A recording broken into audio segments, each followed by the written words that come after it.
মানে জলনিধি YouTube channel স্বাগতম জনাইছোঁ। আশা কৰিছোঁ আপোনালোক ভালে আছে। আজি আপোনালোকৰ মাজতে অসমীয়া জনজীৱনৰ এটা বিশেষ অংগ, সেই অংগটোৰ সৈতে চিনাকি কৰি দিম বুলি ভাবিছোঁ। বলক চাওঁ কিনো সেয়া অংগ। দেৰি নকৰি ভিডিঅ'টো আৰম্ভ কৰোঁ, চাই থাকিব। এয়া অসমীয়া জনজীৱনৰ অন্যতম অংগ ঢেঁকী।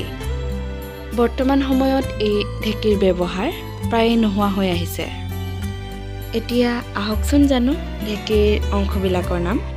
অৱশ্যে অঞ্চল আৰু জনগোষ্ঠীয় সমাজভেদে এই অংশবিলাকৰ নাম ভিন্ন হোৱা দেখা যায়।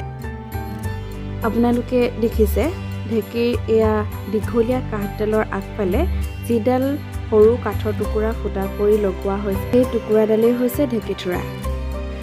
এই ঢেঁকীথোৰাটোৰ একেবাৰে শেষ অংশত বা একেবাৰে মূৰত যি টুকুৰা লোহাৰ অংশ লগোৱা আছে, সেই তাকে গোলচ বুলি কয়।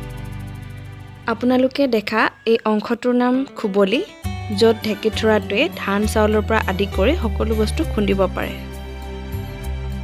ঢেঁকীটোৰ দুয়োফালে থকা এই খুতৰাযোৰ দেখিছে যে, সেইযোৰক কতৰা বুলি কয়।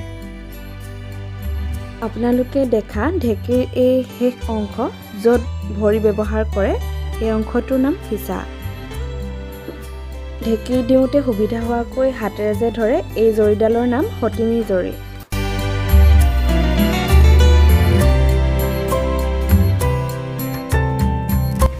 পিঠাগুড়িখিনি ওলোৱা সোমোৱা কৰাত সহায় কৰা এই মাৰিডালৰ নাম হৈছে ব্ৰহণি মাৰি। এই ব্ৰহণি মাৰিডাল অকলশৰীয়া ঢেঁকী দিওঁতাই ব্যৱহাৰ কৰে।